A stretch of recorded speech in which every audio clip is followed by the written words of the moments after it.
Haleluya, mtu wa Mungu popote pale ulipo, na kusalimu katika jina la Bwana wetu na mkombozi wetu Yesu Kristo. Ujambo, Bwana Yesu asifiwe, na karibu sana katika neno lake Mwenyezi Mungu siku hii ya leo katika hii YouTube channel Kambi ya Wateule, au kipenda ni madhabahu ya Kambi ya Wateule. Mimi naitwa mchungaji Benson Mwanza, na hii wiki tangia Jumatatu tumeanza kujifundisha kutoka kitabu cha Waefeso kitabu cha Waefeso, na tukajifundisha sura ya kwanza Jumatatu na hiyo jana, na hivyo Jumatano ya leo ningependa tuweze kujifundisha na kujihimiza kutoka Waefeso sura ya pili mstari wa kwanza hadi ule wa 10, na nitasoma. Biblia inasema, nanyi mlikuwa wafu kwa sababu ya makosa ya dhambi zenu ambazo mliziendea zamani, kwa kuifuata kawaida ya ulimwengu huu, kwa kumfuata mfalme wa uwezo wa anga, roho yule atendaye kazi sasa katika wana wa kuasi, ambao zamani sisi sote nasi tulienenda kati yao katika tamaa za miili yetu, tulioyatimiza mapenzi ya mwili na ya nia, tukawa kwa tabia yetu watoto wa hasira kama nao wengine. Lakini Mungu, kwa kuwa ni mwingi wa rehema, kwa mapenzi yake makuu aliyotupenda, hata wakati ule tulipokuwa wafu kwa sababu ya makosa yetu, alituisha pamoja na Kristo, yaani tumeokolewa kwa neema, akatufufua pamoja naye, akatuketisha pamoja naye katika ulimwengu wa roho katika Kristo Yesu, ili katika zamani zinazokuja udhihirishe wingi wa neema yake ipitao kiasi kwa wema wake kwetu sisi katika Kristo Yesu. Kwa maana mmeokolewa kwa neema, kwa njia ya imani, ambayo hiyo haikutokana na nafsi zenu, ni kipawa cha Mungu, wala si kwa matendo, mtu awaye yeyote asije akajisifu. Maana tu kazi yake tuliumbwa katika Kristo Yesu tutende matendo mema, ambayo tokea awali Mungu aliyatengeza ili tuenende nayo. Ni neno lake Mwenyezi Mungu siku hii ya leo, na nimeupa kichwa ujumbe, nimeupa kichwa kutoka kifo hadi uzima, ama ukipenda kuokolewa kwa neema. Kutoka kifo hadi uzima, ukipenda kuokolewa kwa neema. Na hapa tunaona katika hichi kifungu Paulo anakuwa anazungumza katika hichi kifungu Waefeso sura ya pili, Paulo anakuwa anazungumza na anakuwa anatukumbusha sisi tulikuwa kina nani. Hilo asahau kutukumbusha, anatukumbusha sisi tulikuwa kina nani, na pia anatukumbusha kile Mungu amekitenda katika maisha yetu, na pia anatukumbusha sisi ni kina nani ndani ya Kristo.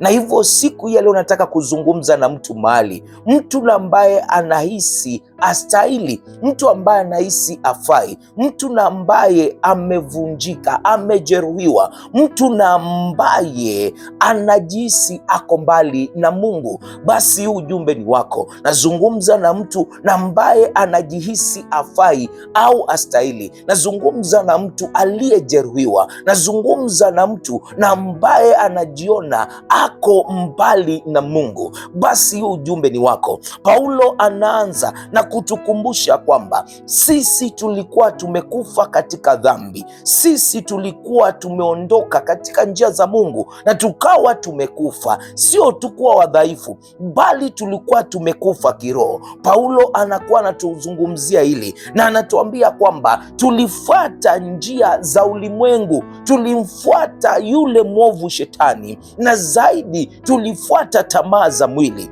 Na hivyo kwa hali halisia ni kwamba sisi tulikuwa tumepangiwa kuangamizwa. Lakini Mungu, napenda zaidi, lakini Mungu, katika mstari wa 4 anakuwa anasema lakini Mungu. Hiyo inabadilisha kila kitu. Kwa sababu gani? Sisi tulifaa kufa, tulikuwa tumepotoka katika dhambi.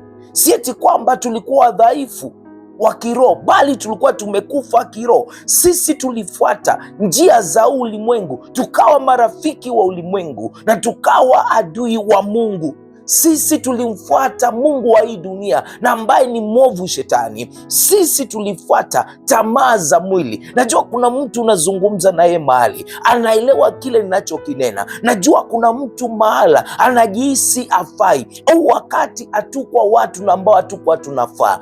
Kuna mtu mahali amejeruhiwa wakati tulikuwa tumejeruhiwa. Kuna mtu mahali anahisi ako mbali na Mungu wakati tulikuwa mbali na Mungu. Na hivyo nataka uelewe hili, Mungu, sisi tulistahili kuangamizwa, lakini shika hili, haijalishi uko katika giza la aina gani, haijalishi ulikuwa katika giza la aina gani, haijalishi maisha yako ya huko mwanzo yalikuwa vipi, lakini Mungu anaona zaidi ya dhambi zetu. Mungu anaona zaidi ya maisha yetu ya hapo awali, na hivyo usiruhusu maisha yako ya hapo awali yaweze kukuondoa kutoka kwa neema ya Mungu. Usiruhusu maisha ya dhambi uliokuwa unayaishi ya kuondoe katika neema ya Mungu. Kwa sababu gani? Biblia inakuwa inazungumza na inasema jambo pale katika mstari wa 4. Mungu anasema, lakini Mungu, tena kusomea ndio ishike vizuri. Lakini Mungu kwa kuwa ni mwingi wa rehema, kwa mapenzi yake makuu alitupenda. Bwana Yesu asifiwe. Mungu akiwa mwingi wa rehema, mwingi wa huruma, alitupenda. Nawe namba unajihisi kwamba haustahili, haufai, nimekuja kukuambia Mungu ni mwingi wa rehema na mbele za Mungu unafaa. Mungu anakupenda. Nimekuja kukuelezea vile. Wewe unajihisi uko mbali na Mungu, Mungu anakuambia hivi, mimi ninakupenda. Mungu anakuambia hivi, mimi nitaganga hayo majeraha yako. Mungu anazungumza na wewe alfajiri ya leo, usiku wa leo, mchana wa leo, kulingana wakati unaofuatilia hili neno. Biblia inatuambia sisi tulikuwa tumekufa, lakini Mungu kwa rehema zake, ndio umejeruhiwa, ndio unajihisi haufai, ndio unajihisi uko mbali na Mungu, lakini Mungu ni mwingi wa rehema na Mungu anakupenda. Nimekuja kukuambia hivyo. Hapa Paulo anakuwa anatukumbusha mambo kama yale, na unaona pale Mungu ni mwingi wa rehema kwa sababu ya upendo wake mkuu, na kutokana na hilo Mungu akatufufua ndani ya Kristo, akatufufua pamoja na Kristo kutokana na pendo lake kuu. Biblia inatuambia kwa jinsi Mungu aliupenda ulimwengu akamtoa mwanawe wa pekee, ili yule aminie asipotee, bali awe na uzima wa milele na milele. Sisi tulifufuliwa tukaketishwa pamoja na Kristo katika ulimwengu wa rohoni. Katika ulimwengu wa rohoni tumeketi na Kristo. Nao unayejihisi haufai, wewe uliyejeruhiwa, wewe unayejihisi kwa kuwa uko mbali na Mungu, pia rehema za Mungu zinakufuata, neema za Mungu zinakukaribisha. Pendo la Mungu aliwezi likakuruhusu uendelee kujihisi kama mtu hafai. Wewe unafaa, maana kutokana na upendo wa Kristo alimtoa mwanawe wa pekee. Kutokana na pendo kuu la Mungu akamtoa mwanawe wa pekee kwa ajili yangu mimi na wewe. Hamna haja uendelee kujihisi wewe haufai, hamna haja uendelee kuishi katika majeraha. Mruhusu Mungu akugange yale majeraha. Wewe jitambue wewe ni nani ndani ya Kristo. Unajihisi uko mbali na Mungu, unachohitaji ni kuungama dhambi zako na kurejea kwa Mungu. Bwana Yesu asifiwe. Kwa hivyo unataka kusema nini? Kwamba wokovu si kutokana na kazi zetu, si kutokana na matendo yetu, lakini wokovu unatokana na pendo kuu la Mungu. Na hivyo huyo alikufanya ukaona haufai, huyo alikufanya ukahisi ni kana kwamba haufai. Leo hii nimekuja nikakwambia hivi, unafaa kwa sababu Mungu anakupenda. Wokovu si kazi ya matendo yetu, si uzuri wetu. Wokovu unatokana na pendo kuu la Mungu, na hivyo wewe hujafungiwa nje ya hilo pendo kuu la Mungu. Bwana Yesu asifiwe. Shika hili, Wakati Mungu anapoingia katika maisha yako, kifo kinabadilishwa, kinakuwa uhai, kinakuwa uzima. Bwana Yesu asifiwe. Na hivyo kule kujeruhiwa, kule kujihisi haufai, kule kukata tamaa, kule kuvunjika moyo, kunakuwa tena unapokea tumaini. Bwana Yesu asifiwe. Maana Kristo anapoingia katika maisha yako, Mungu anapoingia katika maisha yako, kifo kinageuzwa kinakuwa uzima na uhai. Kule kukata tamaa kunageuzwa kunakuwa tena ni kupata matumaini ndani ya Kristo. Nataka kusema nini siku ya leo? Unapoangalia mstari wa 7 kuendelea hadi wa 9, Biblia inakuwa inatuambia hivi: wokovu ni zawadi ya neema. Wokovu ni zawadi ya neema, na hivyo tunapokea wokovu kupitia imani, si kwa kazi zetu njema. Wewe unayejihisi haufai, unachohitaji ni kumwamini Kristo. Wewe na ambao uliyejeruhiwa, unachohitaji ni kumwamini Kristo. Wewe na ambao unaishi uko mbali na Mungu, unachohitaji ni kumwamini Kristo, kwa sababu wokovu ni zawadi ya neema. Wokovu tunaupokea kupitia imani, si kutokana na matendo yetu. Matendo yetu hayawezi yakatustahilisha. Labda matendo yako ndio yanakufanya uisi mtu ambaye hafai. Labda matendo yako ndio yanafanya uisi mtu aliyejeruhiwa, mtu aliye mbali na Mungu. Uko na nafasi nyingine ya kumruhusu Kristo katika maisha yako, kwa sababu wokovu ni zawadi. Hatukuifanyia kazi, Mungu alitulipia kila kitu, na hivyo hamna haja uendelee kujihisi wewe haufai.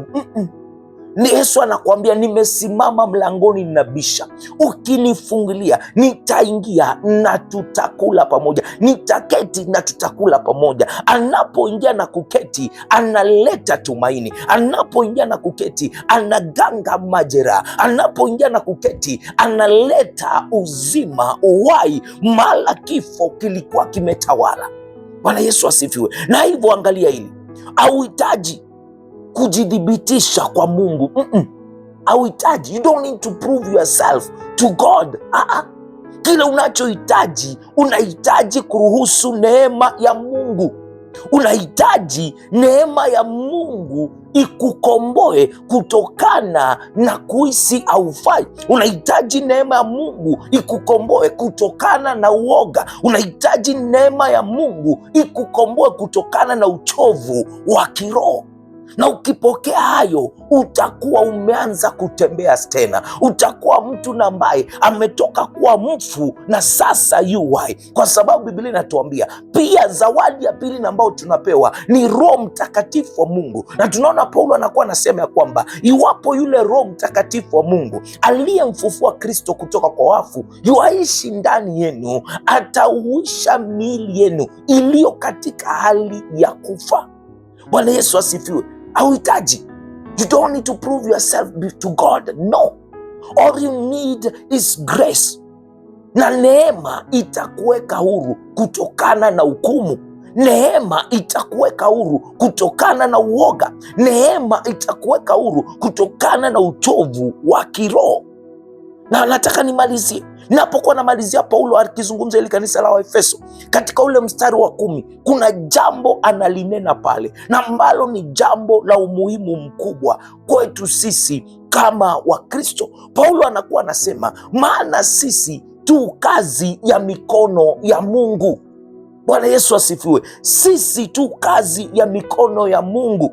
Tuliumbwa ndani ya Kristo na ili tutende matendo mema Mungu aliyotuandalia kabla. Acha nikusomee vizuri ndio uipate vizuri. Maana tu kazi yake tuliumbwa katika Kristo Yesu tutende matendo mema ambayo tokea awali Mungu aliyatengeza ili tuenende nayo. Bwana Yesu asifiwe. Na hivyo elewa ya kwamba hauhitaji kutia bidii kwa chochote kile. Unachohitaji ni kuruhusu neema ya Mungu. Unachohitaji ni kujielewa wewe ni nani. Unachohitaji ni kuelewa wewe umeumbwa. Maana wewe ukazi ya Mungu. alikuumba utende matendo mema na ambayo alikuandalia. Wewe si ajali, shika hilo. Acha kujihisi haufai, acha yani umejeruhiwa. Unaweza ukamruhusu Mungu akakuganga. Unajihisi uko mbali na Mungu. Nimekuja kukuambia hivi, wewe sio ajali. Wewe ni kazi ya mikono ya Mungu. Mungu alikuumba kupitia Yesu Kristo na ili utende matendo mema na ambayo tayari kabla akuumbe alikuwa ashakuandalia utembee kwayo. Wewe si ajali, shika hilo siku ya leo. Shika ya kwamba Mungu alikuumba na kusudi. Mungu ako na kusudi na maisha yako. Mungu anasema mipango niliyo nayo juu ya maisha yako ni mipango miema, si mipango ya mabaya, bali ni mipango ya kukupa tumaini katika siku za usoni. Mungu ako na mpango na wewe. Ni wewe wakati unapokubali neema yake, unapomkubali Kristo, ni wewe kuruhusu kutembea. Ukitembea ukaelewa kazi ya mikono ya Bwana, uliumbwa kupitia Kristo utende kazi njema na ambayo Mungu alikuandalia toka awali, uenende utembee nayo, ukaifanye hiyo kazi. Na hivyo maisha yako sio ajali au kuzaliwa kiajali, la hasha. Usidanganyike, wewe ukazi ya Mungu. Wewe au kuokoka kiajali, wacha kutaka kurudi nyuma. Wewe na ambaye unahisi sauti ya Kristo inakwambia niamini, unaweza ukamwamini, si ajali. Mungu alikupangia, Mungu alikuumba, maana wewe ukazi ya mikono ya Mungu. Bwana Yesu asifiwe. Mungu ako na mpango mwema kuhusiana na maisha yako, na bado Mungu anaendelea kukufanyia kazi hadi utakapokamilika. Bwana Yesu asifiwe. Na hivyo tulishika hilo siku ya leo. Hamna haja uendelee kujihisi haufai. Wewe si ajali, wewe si ajali, usidanganywe. Mungu anakuambia njoo kwangu. Wewe si ajali, Mungu anakuambia niko na mipango miema juu ya maisha yako, si ya mabaya.